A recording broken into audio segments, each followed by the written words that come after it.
A lot of people ask these questions. Why is it that Africans are having a difficult time to get jobs online, working for Western countries? That is a that is a good question, and a lot of people are asking. I know there are over around 43% of us Africans who are working online at the comfort of our home, working for jobs outside the country, especially in America, in Canada, in Australia, and of course other parts of the world. While there are over 50%, or should I say more than 50%, who are literally interested to know how they can get those remote jobs, but they're wondering how to go about it. They're not sure if they end up getting those jobs, will they pay them? Are they legit jobs? Those are the questions that everybody is asking, and they're wondering how to go about it. So I'm here to tell you, yes, you can earn your a job at the comfort of your home here in Kenya or in other parts of Africa while you're working for a company in America. The reason why majority of Western countries don't know how to hire Africans is because of policies, different time zone, of course, communication breakdown, maybe poor your CV is very poor written, or breakdown of communication, or of course indiscipline where you're missing deadlines, and many others. So this video I'm going to break down how to go about it, how to become successful to get this online job as an African working in Kenya or whichever part of Africa, and of course working for a company in America. If I did it, so can you. Realize, especially when I was starting working on Upwork, getting people sourcing for clients, we are very, you get some people who are very, very poor communicator. There's a lot of breakdown of communication, if you know Upwork, if you know about Fiverr, if you know about this online platform where their clients who are literally looking for online workers, freelancers from around the world, they usually send out information about whether they want to hire you or not. So one thing for sure is, if you are looking for jobs online, you need to be checking those emails. You need to be checking regularly whether you have received an email or not. And then you need to be replying promptly, okay? Because how will the other person know what you're up to if you don't communicate?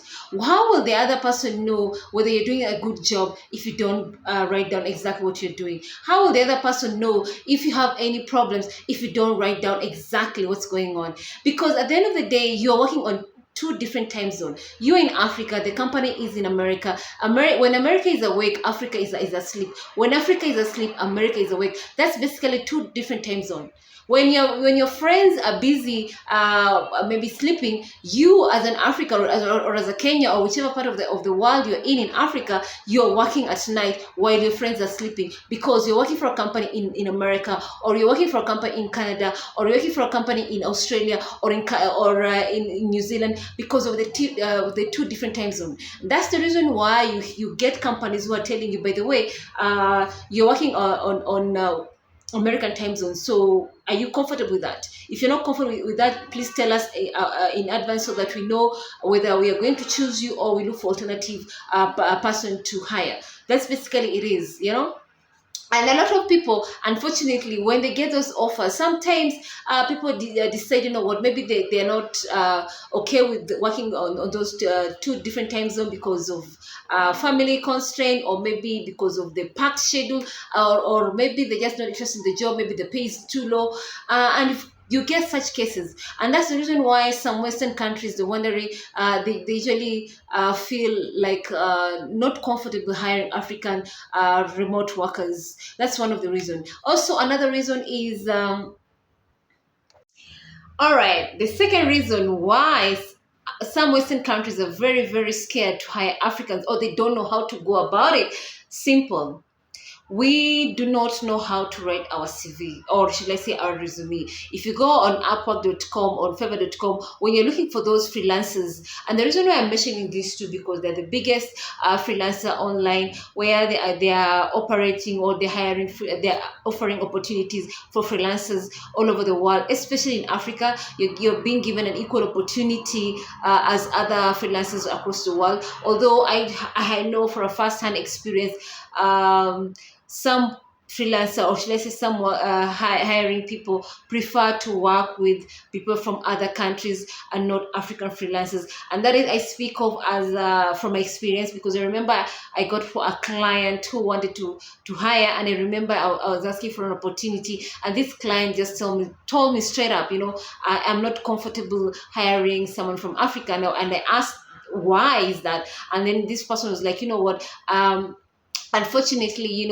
I'm not comfortable at hiring African freelancers, because some of them have broken down English. The grammar is very grammatical errors. They don't know how to communicate, or the different time zone. So I was given all these reasons. And at that time, I was so desperate, because I was looking for my big opportunity.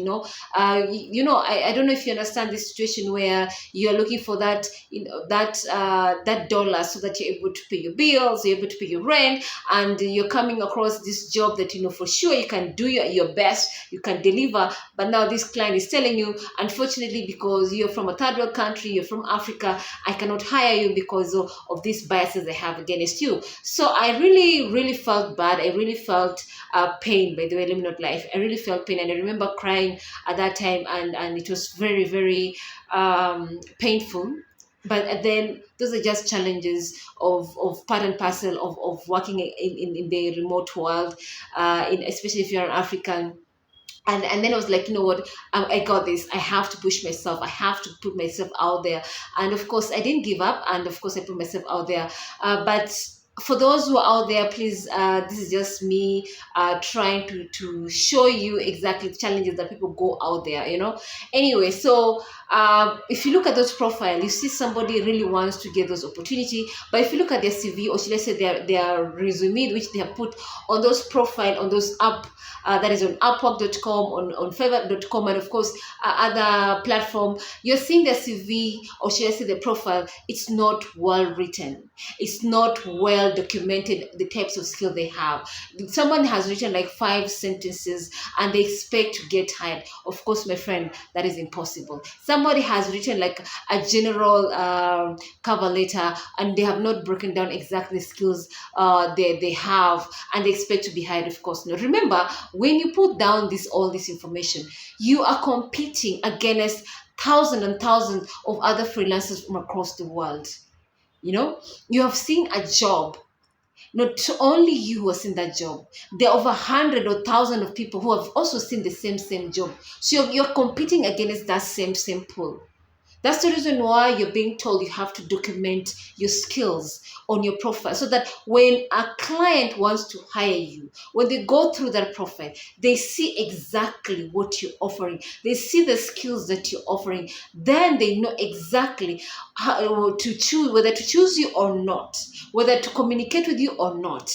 And that's basically that's what I realized when I was sourcing, for freelancers from Africa, from my people, and unfortunately, when you try to tell people, your profile, you need to put more information.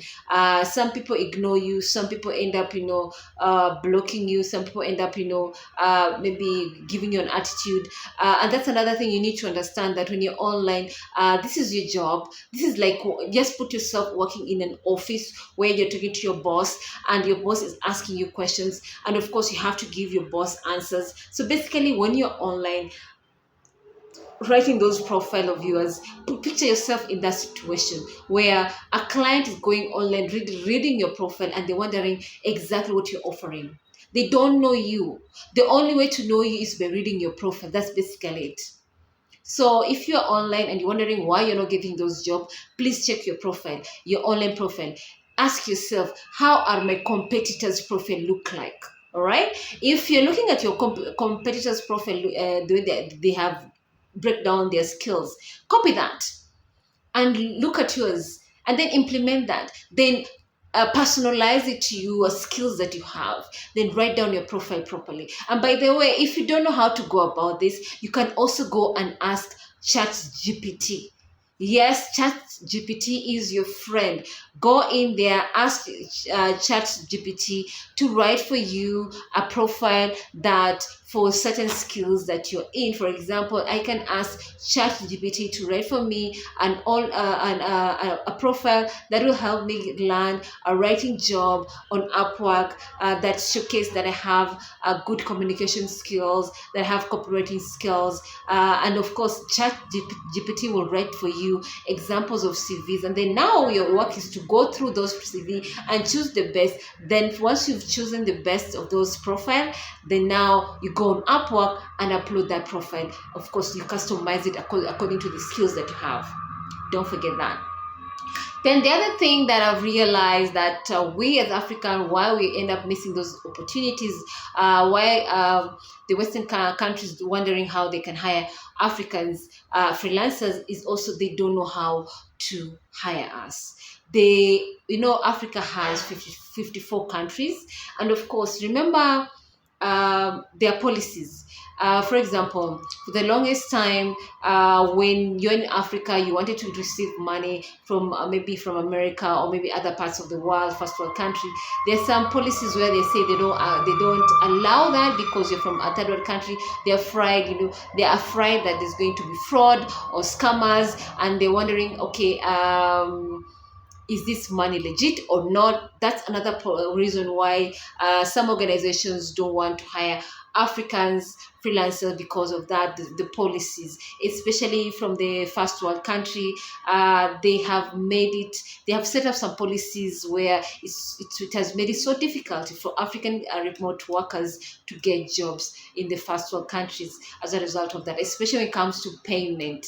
You can go on online platforms, for example, like Stripe or like those days, or like PayPal at that time, and you want to receive payment, but somehow you're going to receive so much, bureaucracy, where you're being told, oh, you need to upload this, you need to do this, to do that before you receive your money. So all this, policies, this bureaucracy that they put in place, it became a bother, and it made some employers, especially in this first world country, to kind of avoid employing African freelancers because of that. Because when it comes to payment, there was a lot of hassle that some other employers, they say, you know what, I prefer hiring people from other regions and avoid Africans because of that, because of those issues of payment back and forth, bottlenecks where they're being told you need to upload this, do that and that,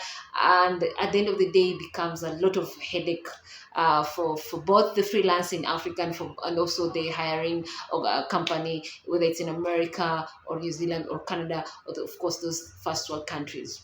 Okay, the other thing that you need to understand why some people wondering why Africans are not able to get those jobs, especially in the first world country, besides the policies. All right, scammers. Yes, they are scammers. Unfortunately, there are some bad rotten apples that have spoiled the whole soup for African freelancers out there. There's some people who have been given opportunities and they ended up doing some shoddy jobs, or they end up doing some scamming jobs, and they end up spoiling the name for each and every African out there. And that is the reality. Remember, once upon a time, Nigeria was known as the place where scammers live. There's a time our Nigerian name was very, very, very bad. But of course, right now things have changed. But at that time, it was really, really, really bad. So like I say, there are some rotten apples who do some shady stuff and end up destroying the name for each and every Africa freelancer out there.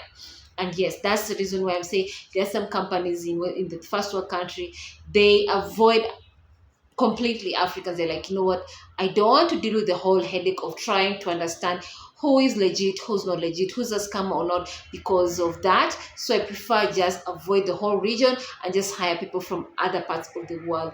That is the reality. And as a result of that, that's the reason why you're seeing so many people say, you know what, you need to verify yourself when it comes to online. Put that picture, if you're being told, put up, verify yourself so that you can get that badge that showcases that you're a legit person. do it. If you're being told you need to do some extra exam to show that yes, you have that skill set, do it. If you're being told that when you go to that platform, if you're being told you need to do certain criteria for you to be verified to show that you are a legit freelancer, you're a legit person who's looking for a job, then do it, because that is what is going to make you stand out from the crowd. That is what's going to help you to be noticed by clients out there. That is what's going to help you to be known that you're a legit person. So remember, there are over 50%, or should I say over 70% of freelancers in Africa who are looking for this opportunity. Remember, you're being paid in dollars.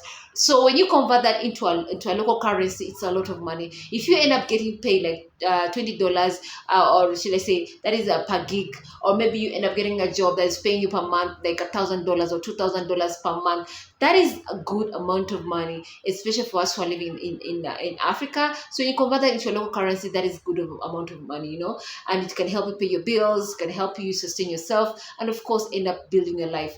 And so you need to verify yourself. That is very, very important. And there's some people who you go online, you see them, or they've just put a profile and they haven't verified themselves, and yet they expect to get hired, which is not possible. If you go on Upwork.com, you'll find those profile where someone has literally indicated their name, of course, their CV, but they haven't verified themselves that to show that they are a real person. So of course, a client will bypass you. Remember, when you're on this platform, you're not the only freelancer. You're competing against 10, 20 millions of other freelancers across the world. Remember, they're freelancers from India. They're freelancers from other parts of the world you're competing against. So Africa has 54 countries. They're freelancers from across Africa. Then they're freelancers from other parts of the world. You're competing against them for that same job that you saw. Oh my God, this job, I feel like I have the necessary skills. So yes, I want to apply for this job. So please verify yourself. Yes, that is extra work, but just do it. Verify yourself. If you're being told for certain jobs you need to have certain certifications, so that to show that you have the necessary skill set, please go do that extra job, do that extra work, get that certification, put on that profile of yours, so that when a client wants to hire you, they see you have that necessary skills. It's very, very important. I know it's a lot of work, but believe you me, it's going to help you to stand out from the crowd, and it's going to help you to get that job that you're looking for. Okay? All right. So let me know what you think about this video. Please subscribe to my channel. As always, I'm here to help you get those remote jobs. So stay tuned, and I'll do my best to help you guys get online opportunities, and I'll be sharing more information of where you can get this online remote work. Cheers.